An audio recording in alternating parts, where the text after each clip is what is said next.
Hola, ¿qué tal amigos? Bienvenidos a una edición más de Psicología para no psicólogos, capítulo número 11. Ya superamos el dígito, ya estamos por los dos dígitos.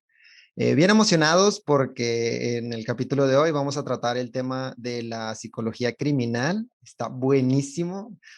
Investigamos muchos datos muy buenos, así que espero que se puedan quedar un ratito con nosotros y descubrir un poco más sobre la psicología de los criminales. Javier, ¿qué tal? ¿Cómo estás en la tarde de hoy? ¿Qué onda? ¿Qué onda? No, pues muy bien.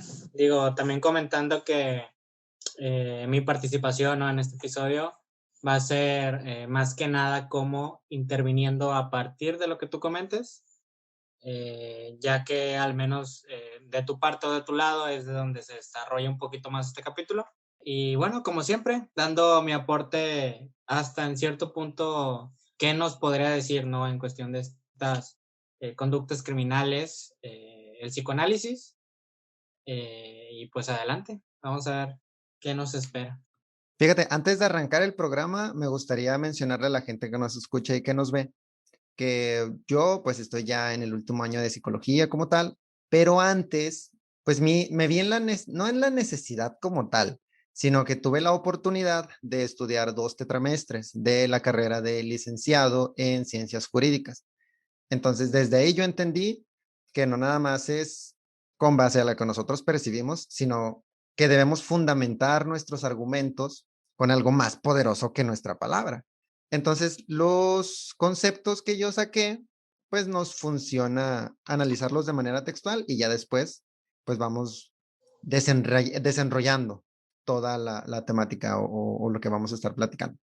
Entonces, eso es como preámbulo del video, así que pues comencemos con Psicología para no psicólogos, capítulo 11, Psicología del criminal.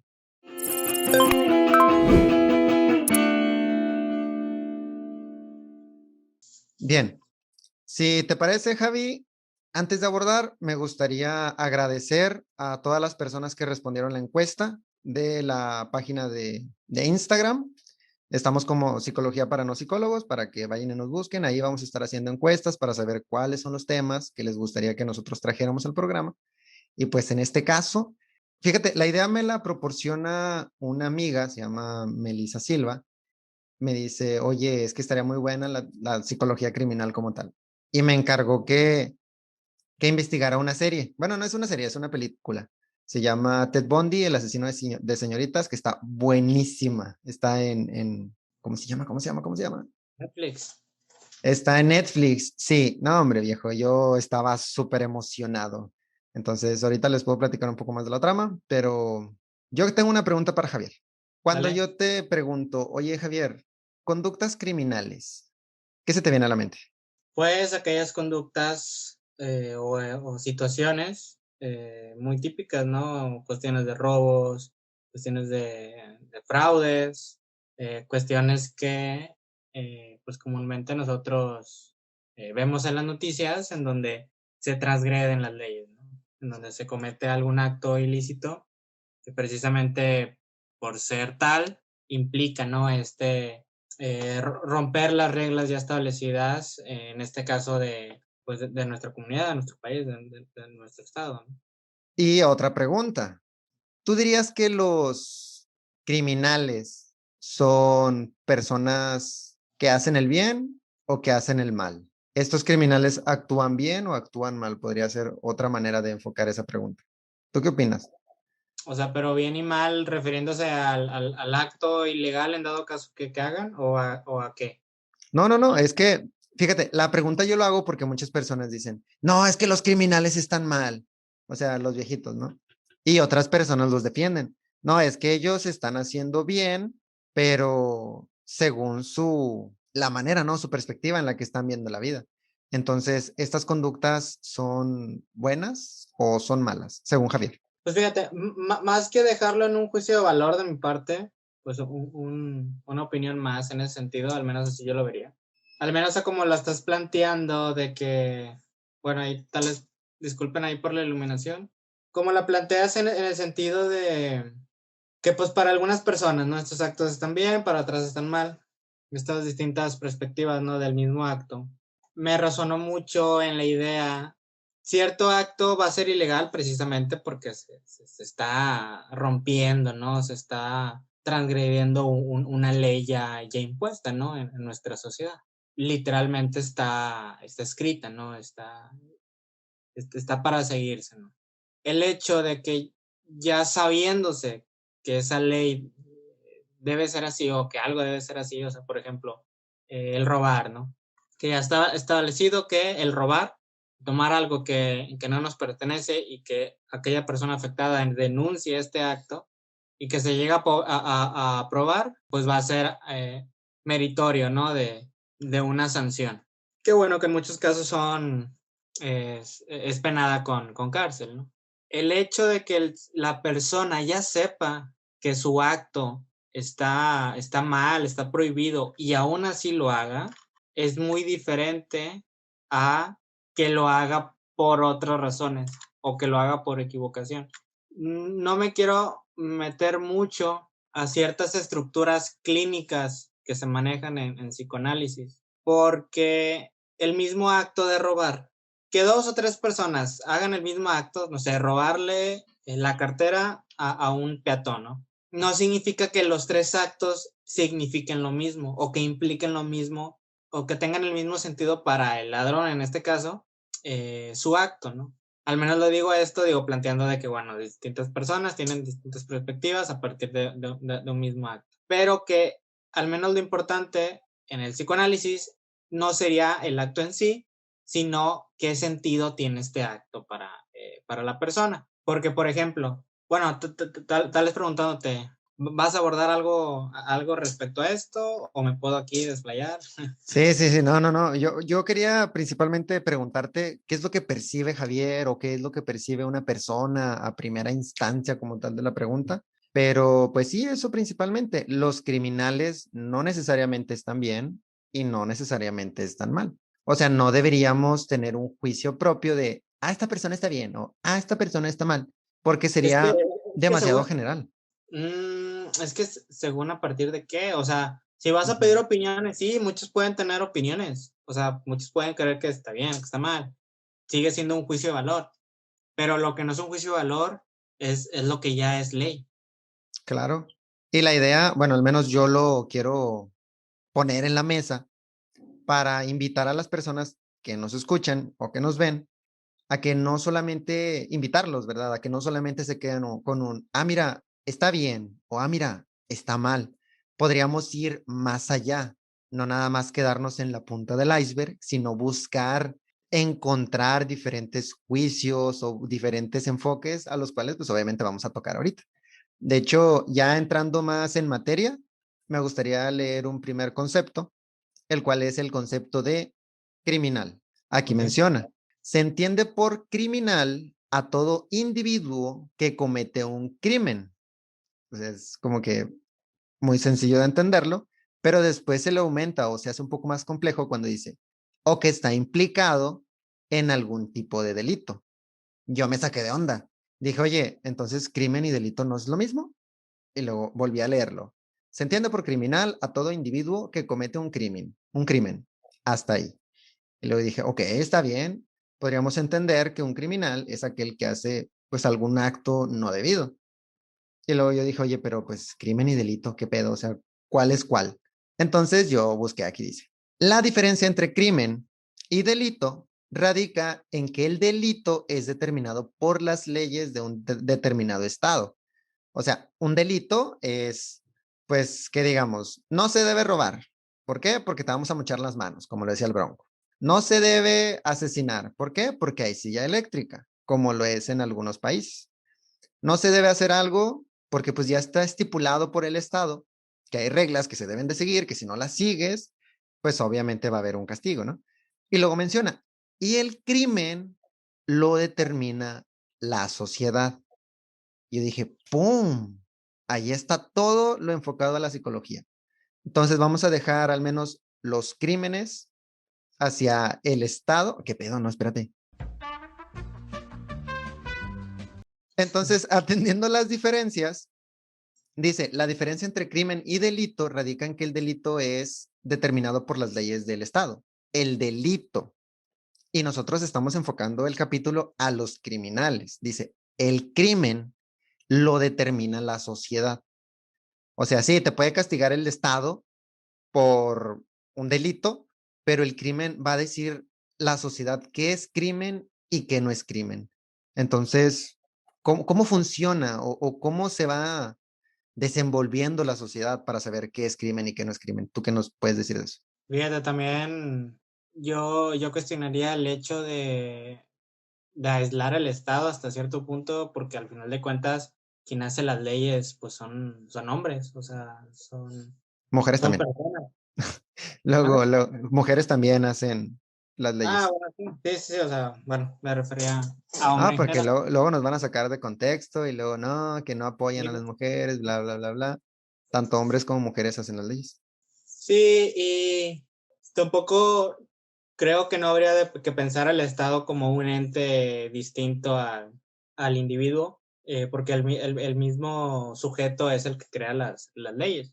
Y que al menos vería esta diferencia muy marcada en aquellas costumbres que se tiene, pues ya ni irnos tan lejos de un estado o de un país a otro, sino en la misma familia, ¿no?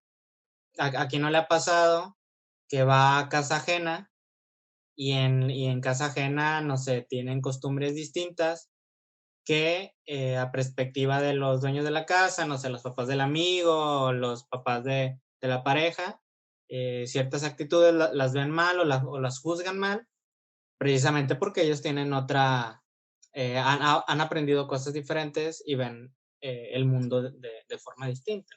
Y que ahí podemos decir, bueno, es que los papás de la novia, de la pareja, juzgan de mal tal conducta del novio, ¿no? De la pareja. Y que dice, y que tal vez diríamos, o sea, nosotros como en el lugar del novio, ¿no? De que, oye, pero pues es que en mi casa, no sé, yo si llego a mi cuarto, me puedo quitar los tenis, ¿no? Y pues aquí en casa ajena, pues ellos no están acostumbrados a eso y pues lo ven mal y me dicen, oye, no, está prohibido aquí. Sería un ejemplo muy vago, muy básico, muy común, pero me da la idea a esa perspectiva, ¿no? Tal vez como leyes no escritas, tal vez sí, como no escritas, leyes no escritas, nada más ahí como del uso común o de la cultura de cada familia o de cada grupo pequeño de la población. Sí, y entonces, si vamos intentando construir una pirámide con todas estas ideas que vamos tomando, tanto de lo que mencionas tú, tanto de lo que menciona, pues, la bibliografía de la cual saqué la información, o ahorita yo también voy a ir agregando algunas que otras cosas, podríamos entender, primero, delito es algo que castiga el Estado. Crimen es algo que castiga la sociedad. Y de hecho, con relación a la raíz de la palabra crimen, aquí menciona, el crimen es un delito grave o acto que es penalizado por la sociedad. Ejemplos, crímenes contra la humanidad o todos aquellos que involucran asesinatos u homicidios. Bien, entonces entendemos a el crimen como un acto que la sociedad no lo ve bien. Y aquí menciona, deriva del griego krinein, que significa separar o decidir, que sabemos que obviamente la palabra decisión significa pues esto, ¿no? Dividir, seccionar, fraccionar. Por eso cuando uno toma una decisión, debe de entender que estás eligiendo algo, pero estás abandonando algo diferente. Eso es tomar una decisión. Entender que todas las decisiones importantes en la vida te van a alejar de algo, pero te van a acercar a algo, a una cosa diferente, ¿no? Bien, entonces menciona aquí que el crimen provoca una crisis en la sociedad, la cual nos está indicando que hay un movimiento no natural por parte de esta misma sociedad que nos hace decir, ay, güey, o sea, ¿cómo vamos a castigar a esta persona? Principalmente, ya mató a 20 señoritas, como en el caso de Ted Bundy, que obviamente pues les recomiendo muchísimo que vayan a la serie de Netflix a verla, bueno, a la película. Entonces, ¿cómo lo vamos a castigar? Muchas personas obviamente estaban, pues por así decirlo, a favor de Ted, de que saben que pues él es inocente. Otras personas saben que él es culpable. Ya cuando lo hallaron culpable, pues la misma sociedad, muchos obviamente lo querían frito en la silla eléctrica, otros cuantos decían, no, pues déjenlo que cumpla su sentencia como tal, de cadena perpetua en la cárcel. Entonces, esto, cuando siempre que se comete un crimen, obviamente hay esta diferencia de ideas que chocan y pues que simplemente no se pone de acuerdo a la sociedad como tal. Y como tú lo dices, al menos me quedo, antes de que continúes, me Adelante. quedo con esta idea que dijiste que este acto, juzgado como criminal, en donde, no sé, sale un asesino serial, ¿no? O algo, y que se ve en el sentido como de que, oye, pues también la población reacciona ante esta situación. Que hasta cierto punto, hay un psicólogo, o bueno, creo que también es psicoanalista, no estoy muy seguro. Ujú, Pero el punto es de que él se llama Pichon Rivière y él maneja una teoría de grupos en donde hay elementos, hay lugares dentro de los grupos, por así palabras más coloquiales, hay roles que todo grupo siempre una persona va a escenificar. Uno de estos roles es este chivo expiatorio, en donde a esta persona o a este rol siempre se le va a adjudicar todo lo negativo, todo lo que todo lo que odia el grupo, todo lo que no le gusta del grupo. Entonces, esta persona va a encarnar todas estas cosas opuestas o distintas que el grupo no acepta. Entonces, esta persona, quien se ponga en este rol, entre comillas, ¿no? Porque pues el mismo grupo crea estos roles. No adrede, pero se crean. Posiblemente en lugar de que tal vez una persona del grupo diga, mira, yo tengo estos defectos, o yo tengo esto malo que no me gusta, bueno, en lugar de verlos en mí, los voy a plasmar en esta persona que me va precisamente a servir como pantalla de todas las cosas negativas o que no quiero o que no acepto de mí. En ese sentido como de proyección hasta cierto punto. Y que saco a esto a colación por esto que comentaste, ¿no? De que posiblemente esta persona, el que comete el crimen, es la proyección de algo que está sucediendo en sociedad. O sea, no verlo como un ente aislado de que, sí, todo está bien y solo él es la oveja negra, sino que esa oveja negra es el resultado de lo que nosotros somos como sociedad. O sea, no es que él se haya creado a partir de la nada, ¿no? Y que sea alguien súper distinto a nosotros, sino que también o sea, la sociedad en conjunto tiene relación para producir este tipo de personas. recuerdo mucho a Pichón haberlo investigado, algunas de sus obras en materias de psicodinámica de grupos, en grupos operativos Sí, y también investigamos un poco de Pichón en otra materia, se me va el nombre, psicopatología, la cual está buenísima, que te habla principalmente de cómo es que funcionan o cómo es que se desenvuelven estas patologías de las personas en el ser humano como tal. Y estas mismas, o sea, no es tanto culpa del ser humano actuar de cierta manera. Entendemos que nosotros como personas somos influenciados por el ambiente, pero también al revés. Nosotros hacemos que el ambiente cambie. O sea, no siempre es culpa de la persona al 100% o no es 100% responsable de todos los actos que él está haciendo. Sean asesinatos, sea un simple robo, porque también es la misma sociedad la que genera a los criminales como tal. Eso es lo que yo entiendo del juego de roles o de la psicología de grupos operativos como tal. El ambiente es el que genera los roles, no es el individuo, son las necesidades de tu sociedad. Y bueno, al menos con esa idea me gustaría, pues obviamente, dar un poco más de información. Yo recuerdo muchísimo, pues, ¿qué será? Hace unos meses como tal, me interesé un chorro por la política. Me gustaba ver la mañanera del presidente Andrés Manuel todos los días. eran pues casi 2 horas de información en lo que estás tomando este punto, este otro, este punto, ¿sabes qué? Sobre economía, sobre la escuela, sobre el COVID, sobre el tema de la corrupción. Y yo intenté meterme un poco más en la cabeza del presidente. Oye, ¿qué es lo que está pensando este sujeto? Él es muy benevolente. O sea, por eso le hacen muchísimo bullying y él, pues literalmente, él lo recibe y no lo regresa. Simplemente es como si él dijera, ¿sabes qué? La sociedad necesita expresarse.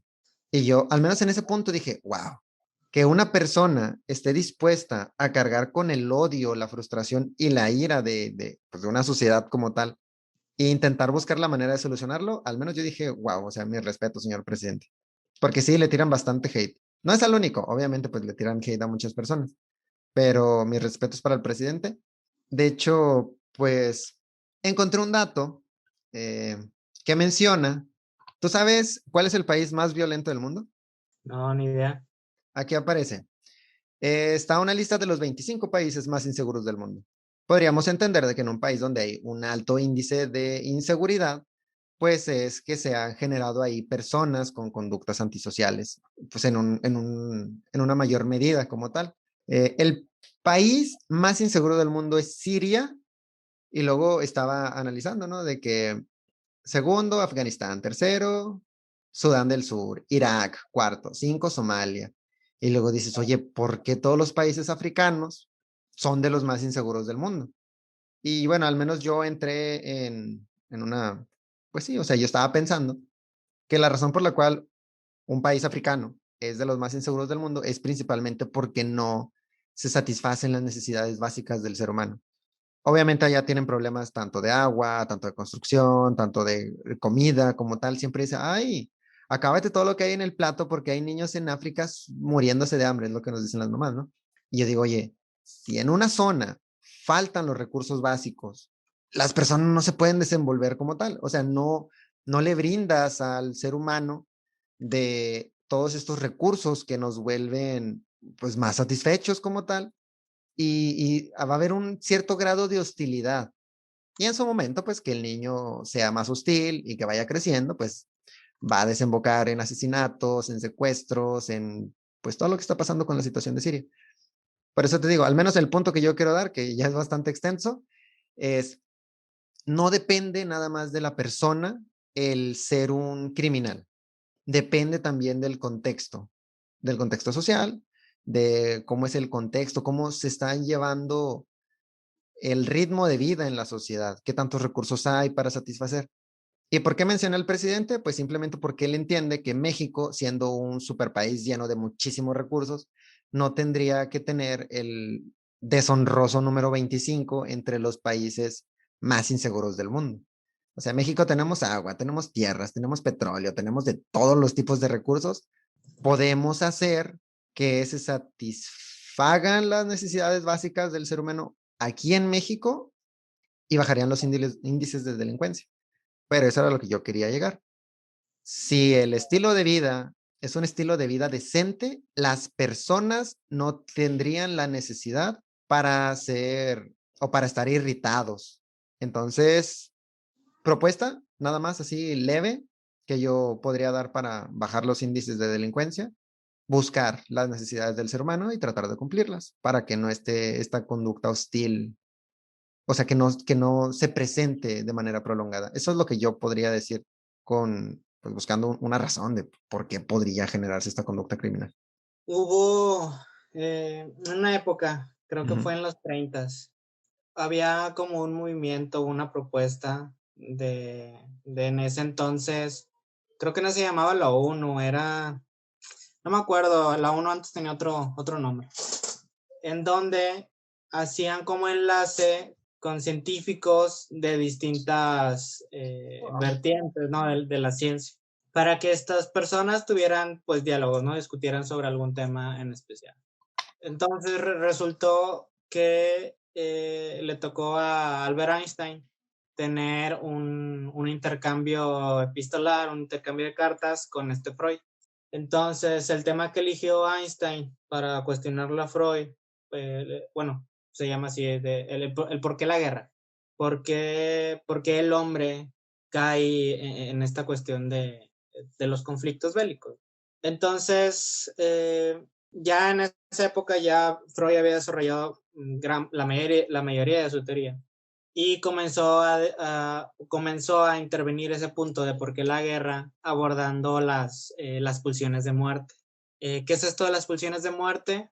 La pulsión, en pocas palabras, es como esta insistencia inconsciente, ¿no? De esto que mueve al sujeto para realizar ciertas cosas. En palabras súper básicas, ¿no? Entonces, estas pulsiones de muerte, como su nombre lo dice, van hacia esta muerte pensándola como el retorno de este, más bien como la finalidad de esta pulsión.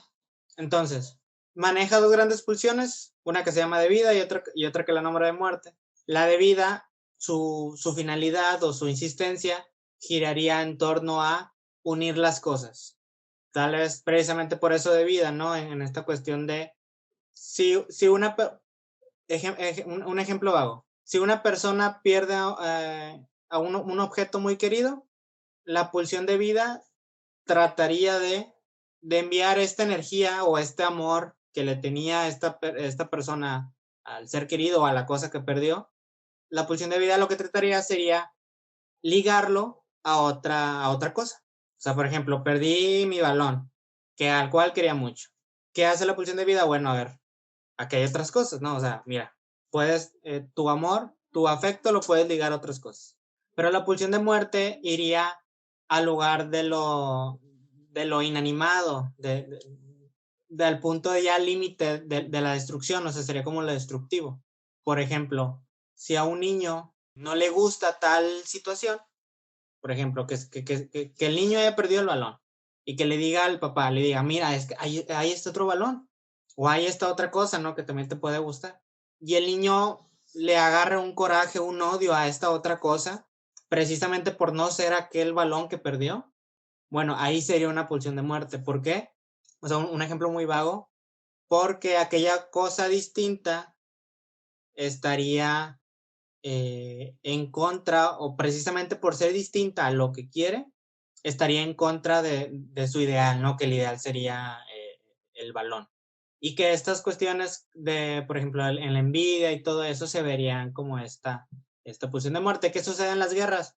Que hay dos ideas, hay dos países distintos que quieren cosas distintas, entonces se vuelve una disputa, ¿no? En donde uno tiene que ganar y que en dado caso no puede haber una conciliación. O sea, un país no puede decir, ok, sí, o sea, pues la cuestión de la guerra por lo que haya sucedido, no puedo aceptar, ¿no? Lo que representa este otro país, entonces precisamente le hago la guerra para destruir a esta cosa, ¿no? Que me afecta o que estoy en contra de ello o que no está a la par o forma parte de mis ideales o de mi forma de pensamiento. Freud planteaba esta cuestión para no irme más por la vertiente, en el sentido de que esta cuestión de agresividad, esta cuestión de destrucción, el hombre lo tiene no por naturaleza, o sea, por no referir, o sea, no refiriéndose a lo biológico, como decir, lo tiene desde nacimiento, pero son partes del mismo psiquismo de la persona, que obviamente no, o sea, no puede desaparecer. Son esenciales. Ajá, exactamente. Es parte de la esencia del ser humano. Es como aquello que en algunas películas creo que lo llegan a plantear como de que no puede existir el bien sin el mal. De hecho, era para lo que seguía, o sea, lo que quería tocar con los puntos. Muchas de las personas que me conocen, pues saben que yo soy cinturón negro en taekwondo.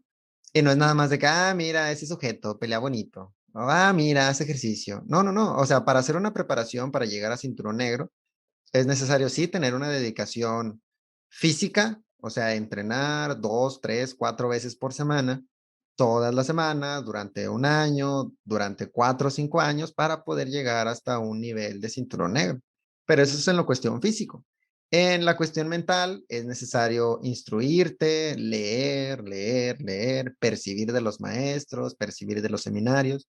O sea, es consumir muchísima información para que, pues obviamente, mis cuestiones mentales también mejoren. No es nada más un cuerpo bonito, sino una mente sana en un cuerpo sano. Por eso yo amo al menos la disciplina de Taekwondo.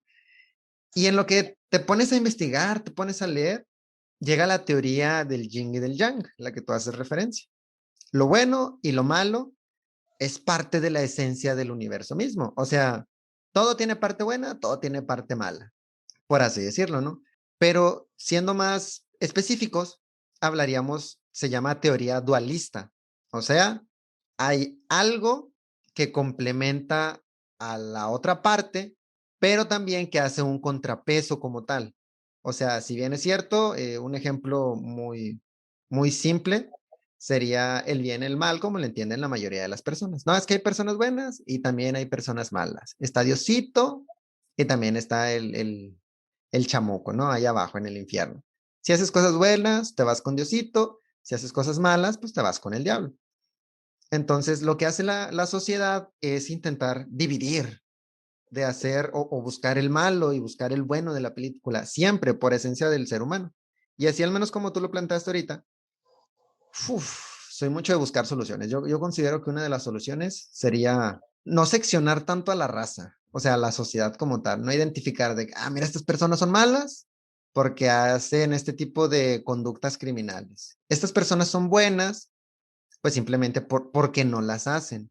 Estaría muchísimo más chido, más con la palabra de las personas, estaría más chingón que a nuestras futuras generaciones las criamos como con la idea de, ¿sabes qué? Todos somos seres humanos, todos la cagamos, pero la parte buena del ser humano radica en ser una persona autosuficiente y cuidar de los tuyos. La conducta mala del ser humano es lastimar a los demás, por así decirlo. Porque, bueno, estaría chido criarlos de esa manera para intentar que la parte mala ellos la vean hacia la conducta y no hacia la persona como tal. Que ya después el Estado se encargará, ¿no? De definir de manera legal quién va a la cárcel, quién no. Pero al menos que los niños digan, oye, ¿sabes qué? No eres una persona mala por algo que hiciste, la pudiste haber cagado, pero obviamente todo tiene su castigo y decirle a la persona, yo creo que hiciste mal, pero se puede remediar. Y no simplemente decir eres una mala persona y te odio y te desprecio y encaminar pues sí, todas las sensaciones malas del ser humano hacia esa persona, porque también ese tipo de ambiente, pues te va a hacer que no haya una solución en ningún momento. O sea, nunca va a haber una solución. El fuego lo vas a querer seguir apagando con el fuego. Si Siria te declara la guerra a balazos, tú también vas a querer agarrarlos a balazos y pues no es la de ahí. Obviamente, si te agarran a balazos, güey, te vas a querer defender. Pero el punto no es ese. El punto es buscar, no decirle, tú eres el malo. Buscar una situación. Mira, esta situación es la mala. Entender que Siria está en un constante estado de agresividad, porque todos los países intentan dominar Siria, güey. O sea, son cuestiones, pues, de que los países lo quieren su posicionamiento global, quieren su riqueza, algo le quieren a Siria. Y ahí siempre han habido guerras, al menos en los últimos años. Y entender, oye, Siria no es el culpable son las condiciones que tiene Siria. ¿Qué podemos hacer para ayudarlo? Eso pues podría funcionar, quizá. Sería como que mi recomendación. No ver a la persona o al país que es el malo, sino identificar cuáles son las conductas malas y buscar solucionarlo. Eso podría decir yo. Sí, porque bueno, hasta cierto punto, el verlo así, al menos a como te entiendo, es dar esa oportunidad al cambio. Porque en dado caso, si se ve al país como meramente, ¿no? Aquello negativo, aquello que no se quiere, eh, pues pareciera que la única solución es acabar con ello, ¿no? Sí, y regresamos a la pregunta de inicio. Empezamos ahí un poquito lento del tema, como que buscando estructurarlo, pero al menos si nos regresamos a la pregunta de inicio de, oye, ¿los criminales son buenos o son malos? Podríamos decir, oye, es que los criminales son personas que la regaron en algo o a lo mejor hasta sí quisieron hacerlo, y merecen su castigo. Pero también podríamos trabajar la conducta de estos criminales sabiendo que ellos no son los completos responsables por lo que hicieron. O sea, Pues también la fíjate, sociedad los llevó a eso, güey. Una persona no es mala porque quiera, es mala ah, por su contexto. pues que depende desde dónde la veas, porque, o sea, desde qué teoría la veas. Porque, por ejemplo, en psicoanálisis está muy, hasta cierto punto, por ejemplo, si descartamos la parte inconsciente de la persona, uno muy bien podría decir de que, bueno, la persona que comete el delito es responsable es culpable de su delito, ¿no? Pero en psicoanálisis se involucra esta segunda escena, que sería lo inconsciente, que por ejemplo Ana Freud, la hija de Freud, trabajó mucho con adolescentes y se vio que en este periodo de la vida del individuo surgían mucho estos delitos como de robo. O bueno, había delitos, ¿no? No recuerdo muy bien si era robo exactamente. El punto es de que esta Ana se dio cuenta que en muchas ocasiones estos sujetos cometían el delito por una culpa inconsciente. ¿Cómo se explica esto? El sujeto había inconscientemente sentía que debía de ser juzgado por algo, pero como conscientemente no estaba eso, o sea, porque conscientemente podríamos decir de que, bueno, es que el sujeto siente culpa, ¿no? Le pegó a fulanito y el sujeto conscientemente dice, ay, me siento culpable por haberle pegado al fulanito, ¿no? O sea, me siento mal, me siento triste por haberle pegado. Pero cuando estos sentimientos de culpabilidad son inconscientes, Ana lo explicaba de que es que este adolescente robó porque él buscaba ser juzgado por una conducta que tal vez él ni en cuenta, tal vez inconsciente, pero precisamente porque esto lo tiene inconsciente, tuvo que actuarlo, hacer otra cosa ilegal para ahora sí ser juzgado, pero que no buscaba ser juzgado por robarle tal cosa a fulanito, sino que fue un efecto de esta culpa inconsciente por otra cosa. Entonces, por eso mismo se me vino a la mente esta cuestión de la responsabilidad, que era, este sujeto fue responsable porque se podría tal vez amparar, ¿no? De que, es que pues fue inconsciente, ¿no? Fue por un sentimiento inconsciente de culpa, que al menos eso no aplica en las leyes. O sea, porque para la ley el sujeto no tiene inconsciente.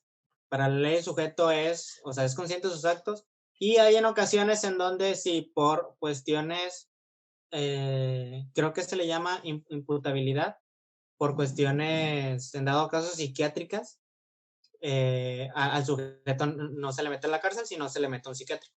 Pero en personas que no están a un nivel o diagnosticados psiquiátricamente en esas cuestiones, sucede, o sea, en cualquier persona. O sea, no sé, un ejemplo, una persona que tal vez se cae mucho, imaginemos que esta persona se suele lastimar mucho. No es para generalizarlo, no es que todas las personas que se caen mucho, que se lastiman mucho, tengan un sentimiento inconsciente de culpa, pero imaginemos que una persona que se cae mucho va a análisis y en análisis descubre que era porque su cuerpo no le gustaba, pero que su cuerpo no le gustaba era inconsciente. O sea, si tú antes le preguntabas a la persona, oye, ¿te gusta tu cuerpo? Tal vez te decía que sí le gustaba. Pero como era inconsciente el sentimiento de culpa, demostraba este enojo hacia su cuerpo, él cayéndose. Porque eran accidentes, el caerse son accidentes.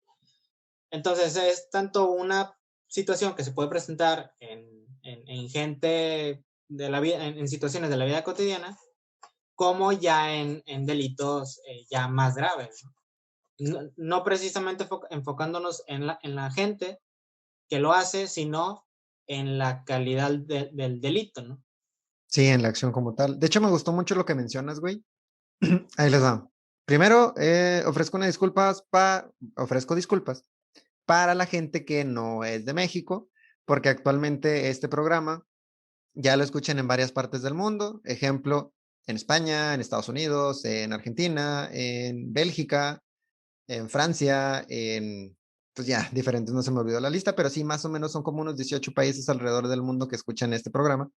Entonces, nosotros cuando decimos la palabra güey, pues es un regionalismo como tal, aquí lo utilizamos bastante.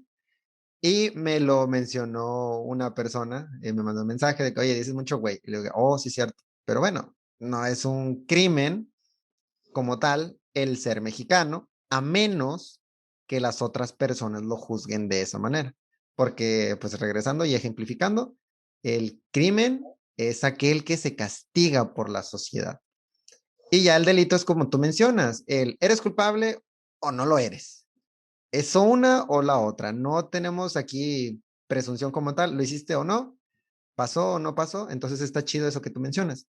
Porque al final de cuentas sale el cuestionamiento que te hiciste, de que, ¿qué acaso será responsable aquel sujeto que, debido a sus circunstancias, se dio a que en una determinada edad cometiera tal crimen atroz? O sea, no sé, asesinato, violación, etcétera, etcétera. ¿Qué tanto? Y te digo y al menos el psicoanálisis implicaría otra cosa, ¿no? O sea, pues es que también está el inconsciente, que ni siquiera el sujeto sabe por qué hace las cosas. De hecho, yo voy para allá, perro. Mira, tú tienes obviamente más dominio en esa área, pero atreviéndome a asegurar algunas cosas. Una persona no es completamente culpable, bueno, es que culpable sí porque lo determina la ley, pero una persona no es completamente responsable de sus acciones porque también está esta parte inconsciente.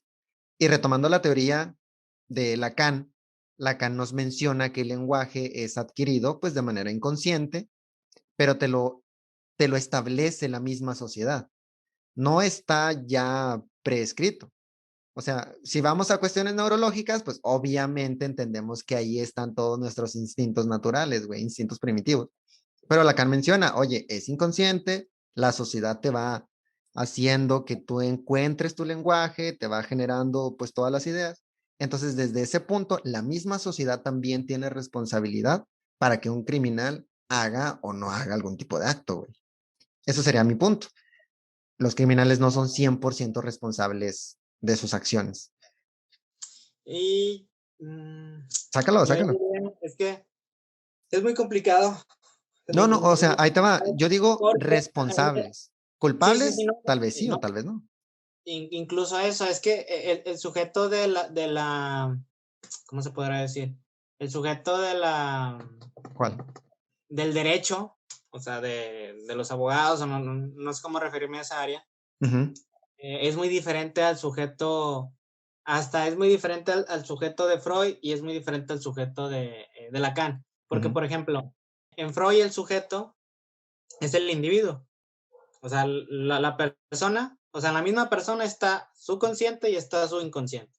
Entonces, si comete, por ejemplo, esto de que por algún sentimiento inconsciente de culpa comete algún delito, o sea, para él ser juzgado, al final de cuentas se podría decir, es que fue su inconsciente, o sea, por su inconsciente, o sea, por su inconsciente individual. Pero en Lacan el sujeto no es el individuo y por lo tanto, y tampoco no es como un inconsciente colectivo ni nada, o sea, nos iríamos a más cosas más alejadas de nuestro tema principal. Pero sí, y precisamente a lo que quiero llegar, precisamente por las distintas concepciones de lo que es el sujeto, es por lo que hay un resultado distinto. Que te digo, el sujeto del derecho es muy distinto al sujeto freudiano y mucho más al sujeto lacaniano, ¿no? Que está dentro del psicoanálisis. Y que no sé hasta dónde podría eso integrarse al sujeto del derecho. Pues sí, sí, todos son conceptos diferentes. Depende de la ciencia que lo esté tomando como tal, viejo. Pero pues regresemos al tema. Conducta criminal. ¿Qué determina una conducta criminal? Obviamente, partes de las ideas que tenemos hasta el momento es el inconsciente, influencia social y pues retomando lo que mencioné al inicio de que también las situaciones fisiológicas de la persona son las que determinan algunos actos de los crímenes y que convierten a un criminal pues en criminal como tal. Y lo menciono porque al menos en este tetra en una materia que se llama detección temprana de problemas del neurodesarrollo. Hicimos una investigación a un caso que a lo mejor algunas de las personas ya conocen, Aaron Hernández, un futbolista de, pues sí, o sea, de fútbol americano, el cual fue, es que después se le encontró culpable de los asesinatos de algunas personas. Entonces decían, ¿cómo es posible que un jugador de fútbol americano sea, sea un asesino como tal? De hecho, el programa se llama En la mente de un asesino. Y está súper chido todo el proceso, pues sí, de los procesos judiciales que se hacen en su contra antes de determinarlo culpable. Está bien chido cómo se lleva a cabo todas las investigaciones y dice, no, es que Aaron Hernández asesinó a tales personas, pero toda la sociedad, no, es que él es inocente, él es inocente. Ya se elabora el juicio como tal, sale culpable, ¡pum! Esa es la primera parte. En la segunda parte, Aaron Hernández se asesina, güey. Se comete un suicidio. Se asesina en Suicidio. la cárcel, exactamente, güey. Ándale. Y ya total, estaban, Autosuicida. se autosuicida, güey. Intentando buscar diferentes hilos para saber qué pudo haber pasado, por qué rayos se Suicidio. suicida, exactamente. Encuentran una posible situación homosexual de Aaron, güey. O sea, por eso te digo, la sociedad sí influye en las conductas que vayan a tener las otras personas. Al parecer, Aaron asesinó a estos dos primeros hombres porque hubo algún encuentro sexual de Aaron, lo descubrieron y él dijo, no puedo permitir que la sociedad vaya a desprestigiar mi carrera como jugador de americano por el simple hecho de ser homosexual. Por eso te digo, la sociedad influye e influye bastante en las decisiones que tomamos. Al menos pasó de esa manera, ya después cometió el auto-homicidio como tal. Y pues desafortunadamente él ya estaba muerto y su cerebro lo propusieron como estaban de que, oye, fue responsable o no fue responsable, fue culpable o no realmente. Lo llevaron con una especialista en neurología, era una doctora en no sé cuál sea su especialidad, y va diseminando el cerebro de Aaron y encuentra lesiones. Se llama, ya se me olvidó cómo se llama el trastorno, trastorno craneal, algo así, se los dejaré acá abajo. Pero identificamos al menos que los diferentes toques o golpes o madrazos o impactos que recibe el cerebro lo van deformando, va teniendo pequeños traumatismos pues en el cerebro que van condicionando el funcionamiento de la mente. Y dices, oye, esta persona es agresiva, pero no necesariamente porque así sea la naturaleza del ser humano, que a lo mejor sí, pero principalmente por la condición que está presentando el encéfalo de este jugador, el cerebro como tal. Y tú dices, ay, güey. Entonces mi punto es, para no estarlo desenvolviendo tanto, una persona es culpable en materia jurídica, pero es responsable no completamente, porque también tiene que ver la sociedad, tiene que ver el estado físico en el que te encuentres, el estado físico en el que se encuentre tu cerebro también. Y al menos con base a las investigaciones, para estos jugadores desafortunadamente tiene que morirse para poder analizar el cerebro, pero hay otro tipo de estudios que se puede llegar a realizar para saber si una persona es apta o no para ir a la cárcel. Y si no, pues obviamente ya lo mandamos al hospital psiquiátrico, güey. Pero sí, mi punto es, los criminales o las personas que tienen estas conductas criminales no son 100% responsables de sus actos. Si son culpables o no, pues eso ya lo va a determinar la autoridad judicial. Sí, y que, por ejemplo, o sea, se me vino a la mente, uno de los principales hitos del desarrollo del sujeto en Freud es la cuestión cuando se empieza a desarrollar su yo, o sea, cuando se empieza a desarrollar la persona, ¿no? Para no meterme en tantos términos, tecnicismos. Entonces, en un inicio se hace una principal división, que, o sea, que es muy importante porque por un lado está lo que la persona o lo que el psiquismo registra o toma como propio, que es el yo, que sería todo lo placentero, y todo lo displacentero lo toma como no yo. Entonces, todo esto que no soy yo, es tomado como algo displacentero y por lo tanto algo que no se desea, o sea, que no quiere presente. Entonces, por ejemplo, si la mamá le da leche y sacia, ¿no? Y le causa este placer ahí anudado, ¿no? A esta satisfacción, el niño lo toma como propio, porque causa placer, entonces forma parte de su yo. Pero si esta situación le causa displacer, arremete contra el pecho de la madre, ¿no? O contra aquello que le causa displacer, y eso no lo acepta. Entonces, es muy importante porque ahí viene la primera división, en donde la persona o este yo de placer puro solo va a tomar esta parte placentera y todo lo displacentero lo va a proyectar hacia los objetos de afuera. Es como decir, yo siempre tengo la razón o yo soy puro placer, y si yo siento algo displacentero, no soy yo, es allá afuera. Esto lo meto porque, por ejemplo, en esta situación del jugador de americano, sí, claro, se ve una gran influencia de una perspectiva social, de que tal vez él veía como algo imposible de que se asocie a su yo esta cuestión de la homosexualidad.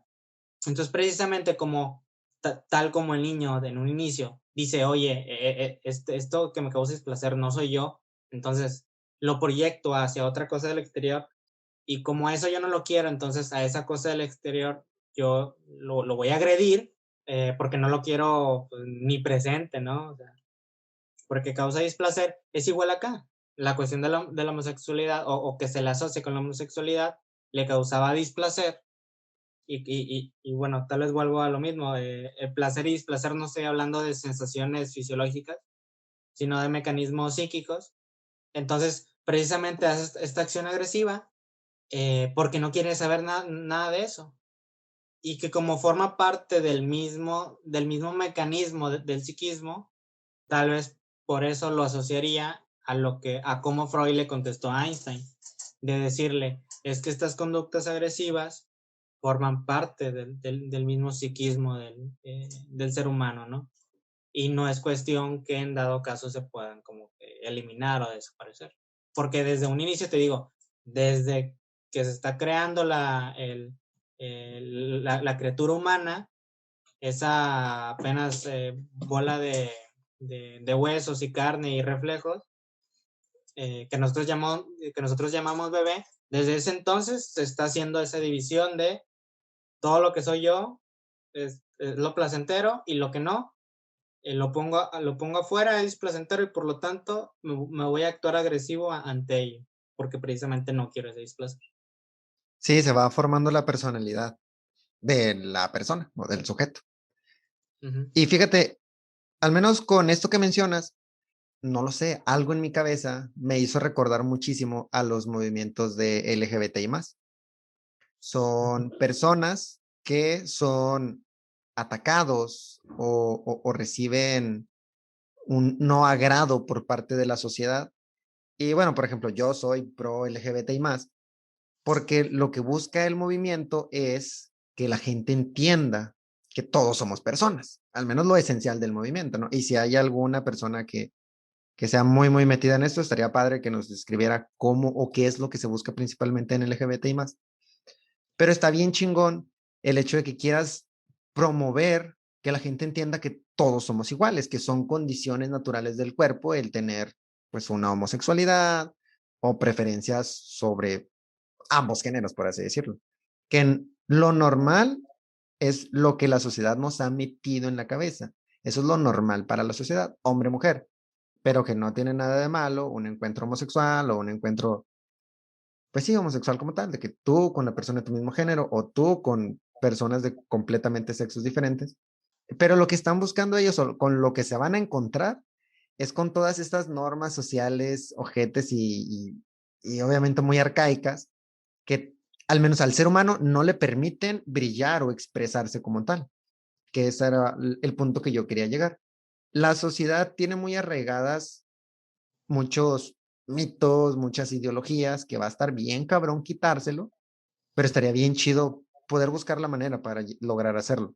De esa manera tendríamos individuos que se pueden expresar, que pueden ser libres y sentirse plenos como, pues, como todos lo queremos hacer, ¿no? Entonces, ese es Yo el diría punto. que no. A ver, sácalo.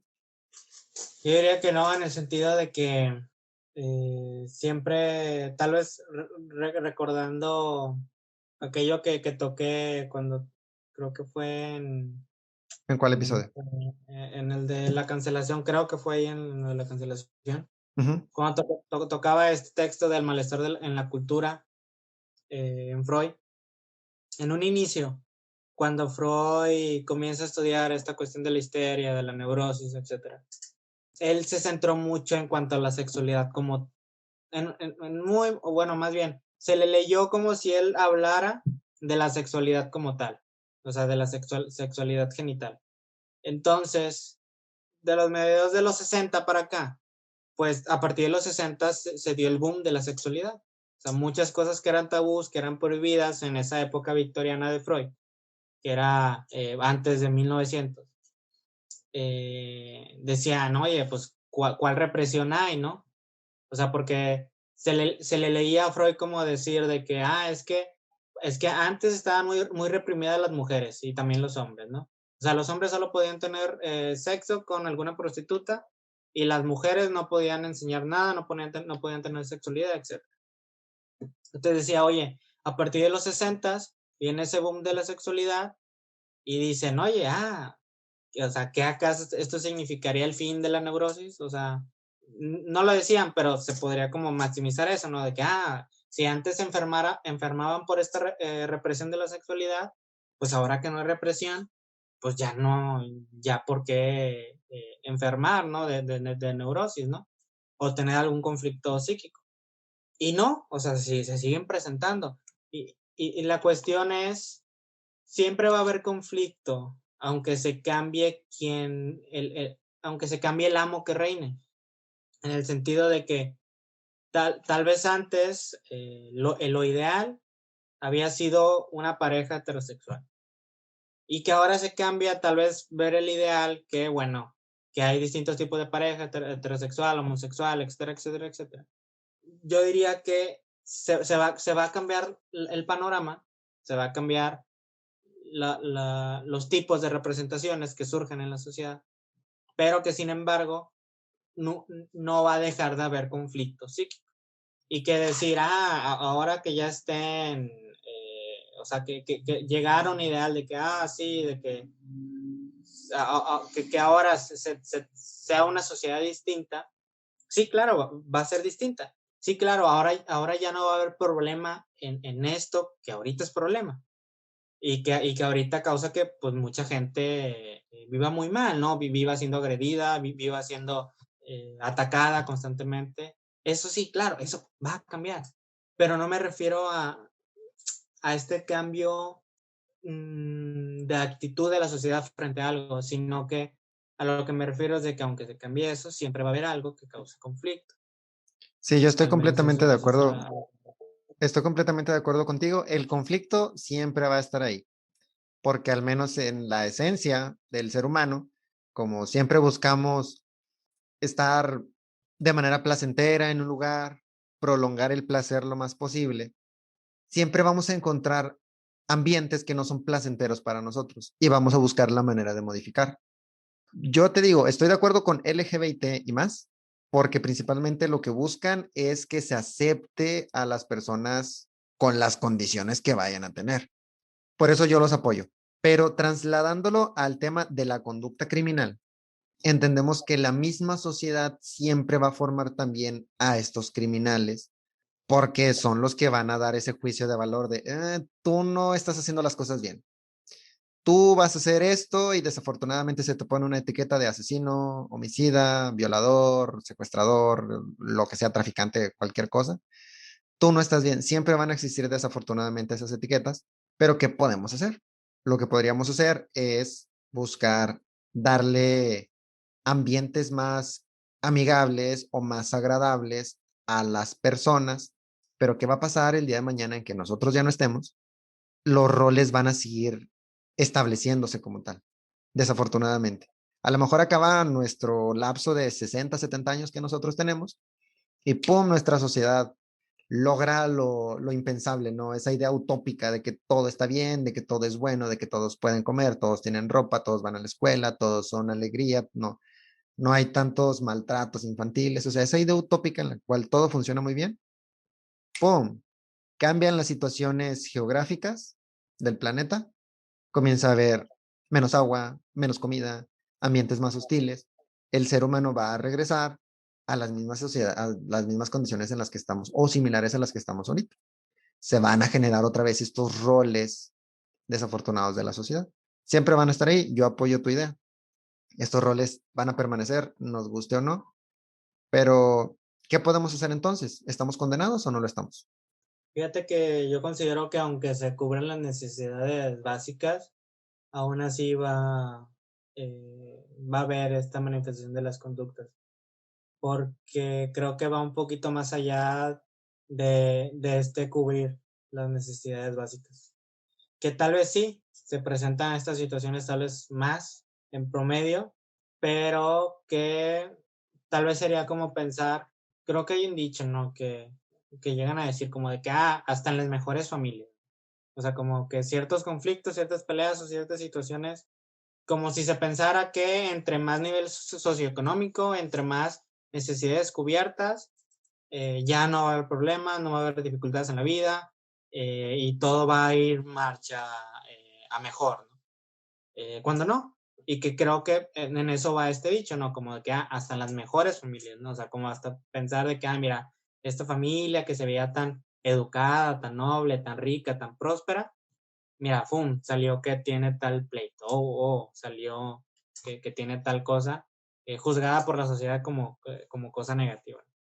Que yo diría, no, o sea, es que al final de cuentas siempre, yo diría, va a haber una falta. Ups. Fallas Sí, sí, técnicas, estamos en vivo. sí, siempre va a haber una falta y que precisamente esta falta estructural va a posibilitar todo este gran gama de manifestaciones, que entre ellas está la agresividad, la conducta criminal, etcétera, etcétera, etcétera. Güey, hay una idea que a mí se me presentó en su momento. Obviamente yo no mencioné nada por respeto, pero usualmente como psicólogo, como profesional de la psicología, lo que buscamos es adquirir información. Al menos yo creo que soy demasiado muy curioso. Siempre estoy prestando atención a muchísimas cosas porque quiero encontrar algo, ¿no? Pues de eso se trata la curiosidad. Me llegó una idea de que estaríamos mejor como sociedad si a todos los criminales se les llegara a asesinar, silla eléctrica o acribillados como lo hicieron en el tiempo de las guerras. Y o sea, fue una idea muy, muy cruel como tal, de que la llegara a pensar una persona que ni siquiera estaba dentro de la cárcel. O sea, yo dije, oye, espérate, tú ni siquiera estás dentro de la cárcel y ya estás pensando en asesinar a otro ser humano. Eso, cuando ellos se vayan, a ti te convertiría en el criminal como tal. O sea, porque ese rol lo cubrirías tú por asesinar a alguien más. Por eso no está tan chido intentar combatir fuego con fuego, güey. Bueno, al menos esa idea me gusta mucho. No es bueno combatir fuego con fuego. A los niños que gritan, no está chido gritarles tú como papá para poner tu autoridad, sino buscar la manera de encontrar, pues ahora sí, pues educar al niño de manera diferente, güey. Y pues sí, eso, no podemos combatir fuego con fuego, sería mi punto. Ya, ya. Sí, digo, y que sería lógico dentro de... Es una respuesta muy neurótica en el sentido como te digo, ¿no? Si en un inicio el aparato psíquico reprime aquello que no acepta, es como o sea, ese pensamiento, ¿no? De decir, oye, hay algo que no quiero, hay una conducta que no quiero, ¿cuál es la forma de que no esté? Asesinándolo, ¿no? O sea, ¿qué te digo? Hasta cierto punto sonará mucho como una conducta tal vez hasta heroica, ¿no? O sea, verlo como de que, es que van a ser, o sea, asesinados por el bien, ¿no? O sea, por el bien común. O sea, ellos están causando un mal y van a ser asesinados por un bien, ¿no? Tal vez como aquella situación de, ¿quiénes eran? O sea, por ejemplo, la cuestión de Hitler, ¿no? No quería a los judíos, entonces, ¿cuál era la solución? Desaparecerlos, ¿no? De la tierra, ¿no? O sea, asesinarlos. Y que, bueno, ahorita se juzga como mal, pero para Hitler estaba bien, ¿no? Y que te digo, tal vez, al menos como yo veo la situación, el hacer el juicio de valor, si algo está bien o si algo está bien, hacer el juicio de valor, de que si algo está bien o algo está mal, siento que delimita mucho la situación. No digo que sea erróneo, pero digo que delimita mucho la situación, el poder ver la situación, porque el bien y mal va a cambiar según la cultura. Por ejemplo, lo que comentabas, ¿no? De que, bueno, tener el pensar una sociedad ideal, ¿no? Que en un futuro se cumplan ciertos ideales que ahorita tenemos, eso no significaría que esa sociedad sea la buena. ¿Por qué? Porque tal vez en un futuro después, ese no va a ser los ideales, o en un futuro los ideales que tenemos ahorita no van a ser esos. Entonces, al final de cuentas, o sea, al menos desde mi perspectiva, o sea, no hay nada bueno, no hay un bien, no hay un mal. Eso ya depende de la perspectiva de cada quien. Pero Yo que sin tengo, embargo, ajá. vivimos en una sociedad con leyes, etcétera, etcétera, y que nos tenemos que atener a ello, ¿no? Bien, de hecho, ahí hay varios puntos muy, muy debatibles. No debatibles buscando como quitarles poder, sino buscando llegar a un punto medio, porque tengo algo diferente. Pero primero, me gustaría agradecer, estuve platicando con mi hermano es también una persona que le encanta bastante analizar las situaciones, me dicen, oye Carlos, ¿qué piensas de esto? Oye Carlos, ¿qué piensas del otro? Le gusta bastante pues estar elaborando un juicio de cómo funciona la sociedad, pues para saber qué él puede absorber, ¿no? Lo respeto bastante. Y me dijo, es que Carlos, no puedes decirle a una persona que está bien porque simplemente no sabes de qué lado de la carretera estás. Y yo le digo, chis, ¿qué pedo? Y ahí les va el ejemplo que él me puso. Imagínense que van en un carro, pero ustedes van en contra y escuchan en el radio. Se les informa que hay una persona, un loco desquiciado, que tiene pues a lo mejor un concepto de criminal, que está manejando en contra. Y luego él va pensando, ¿verdad? En su carro. Miren, los noticieros se equivocan, qué mensos. Yo voy manejando a todo dar y vienen un chorro de personas en contra. No nada más es uno. Pero si volteamos la carretera, todas las personas que van en un flujo natural de derecha o de izquierda, pues entendemos que va a venir un güey en contra y pues te vas a sacar de pedo, ¿no? Pero para ti, el güey está mal. Y para este güey que viene en contra, todos los demás están mal. Entonces, ¿quién está mal? ¿Quién está mal? Y vamos a poner aquí abajo un tamal, güey. Bueno, entonces mi hermano me plantea eso. ¿Cómo saber quién está bien y quién no lo está? No podemos hacer un juicio porque depende del lado de la carretera en la que estás. Y luego, muy bien, al menos me gustó bastante la idea y dije, bueno, la voy a llevar al programa, está muy bien. Y la invitación es a las personas que nos están escuchando, que a lo mejor no se queden siempre con esta persona está bien o esta persona está mal, como tal. Busquemos alguna manera de que eso no nos afecte tanto, de que estemos a gusto con la situación. Y si realmente a la persona que se ve afectada, pues ahora sí que le va a afectar realmente en serio, pues buscar darle algún consejillo, ¿no? De, oye, ten cuidado con esto, o ten cuidado con lo otro. Pero lo más probable es que si no te pidió el consejo, pues no te va a querer escuchar. Pero de todas maneras, buscar no generar un juicio tan drástico como, estás bien, o, ay, güey, estás mal, como lo hacen los viejitos, ¿no? De antes. Porque, pues desde tu postura, tú estás bien y el otro está mal. Y era lo que yo quería mencionar, al menos en ese tema. Y como cinturón negro, me puse a investigar sobre Corea del Sur, porque pues de ahí nace el taekwondo. Los coreanos tienen este concepto, el concepto de yin y yang es un concepto chino. Nace desde pues la China antigua, ¿no? La China clásica. Y ya después al menos a Corea del Sur, llega como Yang y Eum, que es el concepto igual, concepto complementario, y todos los demás países, ¿no? Los que no son asiáticos dijeron, el bien y el mal, ese es el concepto, blanco y negro. En Corea, pues es azul y rojo, como tal, la teoría complementaria. Nos mencionan en Corea que siempre hay cosas buenas, siempre hay cosas malas, pero podemos avanzar como sociedad cuando estamos juntos y de un solo lado, que tenemos los ideales similares. Entonces la invitación es que, ay, güey, yo no soy partícipe o no soy muy de la idea de que ya estamos condenados, güey. Sí, va a sonar muy hollywoodesco, pero yo estoy comprometido y yo creo que sí podemos cambiar para bien, para hacer una sociedad más saludable, mejor para los niños. Y sí me choca al menos el que varias personas dicen allá afuera, nada, no sirve de nada, güey, que te esfuerces, pinches esfuerzos van a ser en vano. Y le digo, no, yo estoy comprometido con que pase y al menos con que haya alguien que se preocupe por los demás, en algún momento esa cadenita se va a desarrollar y espero que al menos mi existencia sirva para ayudar a otros. Es eso. Por eso la pregunta, Javier, ¿estamos condenados o no estamos condenados al avance de la sociedad? ¿Nos vamos a quedar siempre donde mismo o si podemos prosperar? Tal vez como decía Lacan, él decía que no hay progreso. No hay progreso en el sentido de que no hay esa como evolución, o bueno, al menos así yo lo entiendo. Que si uno se mueve a otra cosa, es porque perdió otra. A lo que decías al inicio, que para lograr algo hay que perder algo en el camino. Y que al menos yo entiendo que a eso se refiere a precisamente que no hay progreso.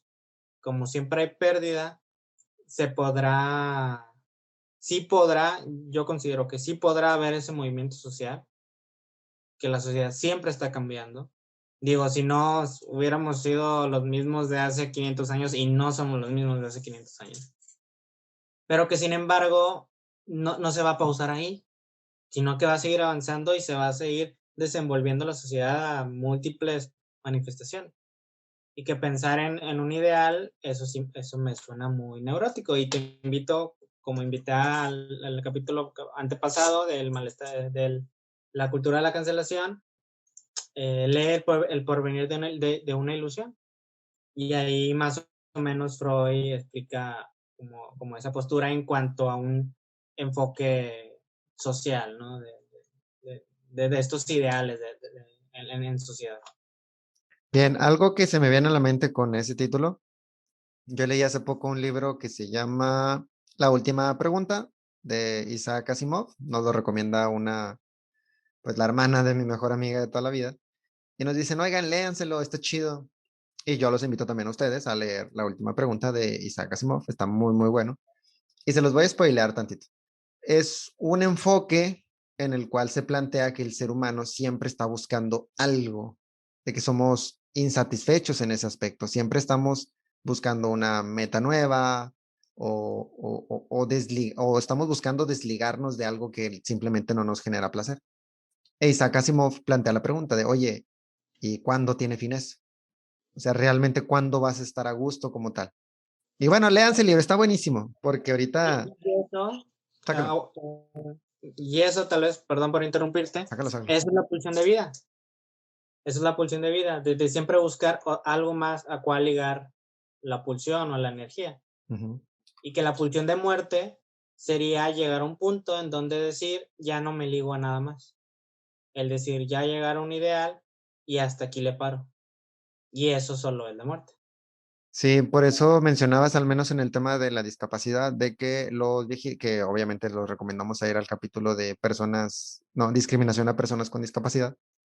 Tú hacías referencia a que un viejito o alguna persona anciana es muy importante que se mantenga en una situación activa de vida, buscando ser económicamente activo en la familia o socialmente activo, pues obviamente con la sociedad buscando algún proyecto, porque en el momento en el que nosotros no encontramos fundamentos para seguir existiendo, es simplemente que se va apagando, ¿no? Estas pulsiones de vida, como tú mencionas. las cuales también nos refleja un libro que se llama El hombre en búsqueda de sentido. Está buenísimo también, se me va el autor. Víctor Frankl, que habla igual de las personas en situación de guerra, que también te habla de eso. O sea, siempre es importante buscar algún objetivo, porque sin esos objetivos, pues vamos a dejar de existir. Simplemente se nos van a acabar las ganas de seguir existiendo. Bien, vamos a un último punto antes de despedir el programa, Javier. Creo que ya nos extendimos un poco, pero estuvo chida la charla del día de hoy. ¿Cómo trabajamos este índice delictivo en las sociedades? ¿Cómo lo trabajarías tú? Y ahorita te digo cómo lo trabajaría yo. ¿Qué métodos se pueden usar para hacer que en los países, en las regiones, en las zonas geográficas como tal, haya menos índices delictivos? ¿Qué podríamos hacer? Tal vez fuera de cualquier cuestión psicoanalítica, en mi opinión personal, sería pues desde los primeros años de vida, fomentar una cultura distinta. Que tal vez es una opinión muy parecida a lo que llegué a comentar, creo, en un capítulo anterior. Bueno, en cuanto a la discriminación a personas con discapacidad, Ujú. creo que precisamente la infancia es fundamental para instaurar ciertas pautas de comportamiento en los individuos, y que en dado caso ahí sería el momento, el periodo de vida preciso en donde uno pudiera actuar para hacer estas pautas para implicar, ¿no?, al niño y mostrarle estas pautas de comportamiento, ¿no? Y que las pueda aprender. Un punto ya de los últimos que me gustaría agregar es la diferencia entre ser mayor de edad y ser un adulto como tal. Yo considero que una persona mayor de edad es aquel que legalmente ya tiene la edad suficiente para tomar decisiones democráticas, para beber alcohol, para fumar cigarrillos o para realizar cualquier actitud legal, ¿no? O sea, consumir cualquier sustancia legal como tal. Y ser un adulto, al menos para mí, es estar pues ahora sí que en un estado de conciencia en el cual te das cuenta que somos completamente responsables de lo que está pasando en la sociedad, que hay que preocuparse por los niños, que hay que preocuparse por las personas que tienen menos. Eso para mí es ser un adulto, entender que es muy importante jugar un rol para beneficio de los niños, porque, ¿qué te gusta? ¿20, 30 años? Van a haber muchísimos niños que van a recibir la sociedad que nosotros estamos generando ahorita. Entonces es muy importante generar adultos conscientes de que trabajamos para el bien de los niños. Ese era mi último punto que yo quería abordar. Pero antes de despedirme, es que tengo una pregunta. Desde el psicoanálisis freudiano, la histeria, sabemos que no se puede desaparecer, pero ¿podemos atenuarla? Es que la histeria en sí es un modo en que la psique enfrenta el deseo inconsciente. Y en psicoanálisis no se busca atenuar o eliminar este mecanismo, sino que precisamente que haya un asumir este deseo. O sea, por ejemplo, hay un caso en donde una paciente de Freud, en donde es muy famoso, se llama el caso de Elizabeth von R., está escrito sobre la histeria del 1895. En este caso, en este libro, junto con Breuer, lo escribe Freud, plantean varios casos, uno de ellos es de Elizabeth. Elizabeth von R. viene con Freud por una dificultad en las piernas, un dolor en las piernas. No podía caminar por el dolor. Entonces, ese era su síntoma. Van análisis, lo analizan, pasa tiempo en el tratamiento y descubren que este síntoma apareció cuando muere la hermana. Elizabeth va al féretro y en eso se le viene un pensamiento en donde ella piensa, ahora, al morir mi hermana, su esposo está libre, o sea, está libre para mí. Entonces, como este pensamiento es inconciliable para Elizabeth, lo reprime y el síntoma se presenta en los pies. Y eso es histeria porque, tal como la pulsión de vida, en lugar de la energía manifestarse en esta idea de deseo a mi cuñado, como esa idea era inconciliable, no la podía aceptar, esta idea saltó al dolor de pies.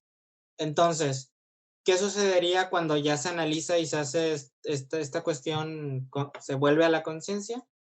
Sería que Elizabeth precisamente acepte que ella deseó al cuñado. Porque precisamente porque no lo acepta fue por lo que lo reprimió y que todo esto fue inconsciente. Entonces, al momento de ya Elizabeth recordar que precisamente sucedió eso y que precisamente deseó al cuñado cuando su hermana murió, desapareció el síntoma. ¿Por qué? Porque ahora la energía, en lugar de manifestarse en este dolor de pies para no poder caminar, se regresó, por así decirlo, a la idea principal o a la idea original, que fue el desear al cuñado. Entonces sí, duele, o sea, tal vez es una idea que no se acepta, pero pues hay que vivir con eso. Porque precisamente porque Elizabeth no podía vivir con eso, es por lo que se manifestó este dolor en los pies. Y que así es el inconsciente. O sea, la cuestión del inconsciente es de que eso no va a desaparecer, se va a reprimir, pero va a aflorar de otra forma. Entonces era como, bueno, le dolía los pies, o sea, es como si el inconsciente dijera, o más bien, es como si el yo de Elizabeth dijera, ok, no voy a pensar en esta idea que no puedo aceptar o que no puedo tener en la mente de desear a mi cuñado, y en cambio, prefiero que me duelan los pies a pensar en esta idea. Sí, buscaba sacarlo de alguna manera. Ajá, exactamente. Pero la cuestión es inconsciente, digo, porque si fuera consciente, muy bien, no hubiera pasado eso. Muy bien, entonces la histeria no puede desaparecer como tal, porque pues es una función del ser humano. Y bueno, ya me quedo yo con un último punto. Dije que ya íbamos a decir el último punto hace como 10 minutos. Mira, el último punto que yo podría decir, podría enfocarlo a eso similar. Cuando un adolescente o un niño es reprimido por un adulto, ya sea tanto su tutor o su padre de familia, padre o madre, es que se presentan estas conductas antisociales, de que a lo mejor a los niños le dicen, oye, no puedes llorar, los niños no lloran. O, no, no, no, las niñas así calladitas se ven más bonitas, ¿no? Y derechitas y sacando el busto y wiri wiri guaraguara. Condicionar a los niños de alguna manera es no dejar que los niños sean niños, no dejarlos pelear, no dejarlos revolcarse en la tierra, o sea, tampoco, siempre hay límites, pero no gritarle, o sea, simplemente no decirle de que, oye, no, los niños no lloran, porque no vas a permitirle al ser humano expresarse como tal y en su momento va a buscar trasladarlo a alguna situación y lo más probable es que sea alguna conducta criminal en su momento. Bueno, no lo más probable, pero está la posibilidad. Está la posibilidad de que se vaya a desembocar toda esta situación psíquica en una conducta criminal, que es lo que no queremos. Así que yo enfocaría eso. No es tanto un consejo, pero si fuera un consejo sería un no le grites a los niños y darle la oportunidad a los niños de que sean niños, de que se expresen, que sean adolescentes siendo adolescentes también. Y último dato, neurobiológicamente entendemos que el cerebro sí, si nos enfocamos a hitos maduracionales del cerebro, somos completamente maduros en el encéfalo alrededor de los 28 o 30 años cuando termina de madurar el lóbulo frontal. ¿Qué es eso, Carlos? En el lóbulo frontal es donde tomamos las decisiones de la planificación, las decisiones de la estructura, de cómo queremos vivir la vida y todo.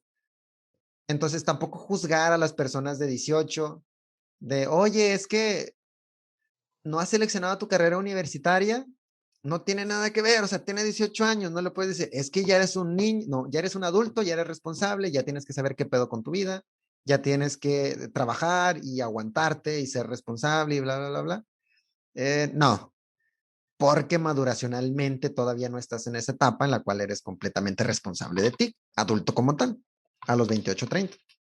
Entonces también, pues, darle la oportunidad a los jóvenes de que sean jóvenes, no criticarlos tanto, pero obviamente sí estar al tanto de ellos, tampoco les vas a dejar que se utilicen pues, su libertinaje como tal. Dejarlos ser libres y cuidarlos para buscar que no se sientan sofocados y sobre vigilados como tal, porque pues vamos a reprimir un poco la psique de ellos y lo más probable es que lleguen a desembocarlo en algún tipo de conducta antisocial. Y eso era lo que yo quería decir. A lo mejor no conducta antisocial, pero en alguna situación que a lo mejor, pues no lo sé. Quizás lo más probable es que no le guste a los padres. De que, ¿sabes qué? Me embaracé porque ya me quiero ir de la casa. O ¿sabes qué? Entré en las drogas porque simplemente en mi casa no me entienden, no me comprenden. Pues es el único lugar donde yo puedo ser yo, con mis amigos tal vez. Pero sí, sí es importante cuidar de los niños y dejar a los niños ser niños, a los jóvenes ser jóvenes. Y eso era lo que yo quería decir. Vamos a despedir el programa, viejo, porque pues ya se alargó, creo que es como de 1 hora y 40 lo que va a durar, pero ¿cómo despedirías el programa? No, pues que posiblemente no, creo que no abarcamos mucho de cuestiones criminales. Digo, tal vez alguien que lea el título se está esperando ver casos de crímenes, Que o más bien de podríamos asesinatos. tocarlos a lo mejor en algún momento, quizá. Sí, sí, posiblemente. Digo, al menos creo que sí nos fuimos por mucho por las vertientes. Ok. Pero de igual hay que nos dispensen y pues ya para la próxima. Sí, fíjate, yo a lo mejor no, no diría que no lo tocamos como tal, porque, bueno, al menos en la universidad, entendemos que la universidad es aquel lugar donde se tocan temas universales. A nosotros nos explicaron que todo influye. Entonces, todo este análisis de las conductas antisociales en su momento, si evolucionan, van a llegar a una situación criminal como tal. Pero si a las personas que nos están escuchando les interesa algún caso criminal famoso históricamente, pues lo pueden escribir acá abajo en la cajita de comentarios, lo sopesamos y vemos qué onda, ¿va? Si lo podemos tocar con todo gusto. Pero sí es importante tocar todos los temas, no nada más uno en específico. Así que, ya, yo les agradezco bastante que estén hasta este minuto. Les agradecemos su paciencia, su interés por los temas y los invitamos a darle me gusta a este material, compartirlo con alguna persona que creen que se les pueda hacer interesante, comentar sobre los criminales como tal y pues sería todo de mi parte. Muchas gracias a todos los que nos siguen en nuestras redes sociales. Los dejamos acá abajo en la descripción del video. Y pues nada, señor Javier, nos vemos en una siguiente edición de Psicología para no psicólogos. Gracias a todos.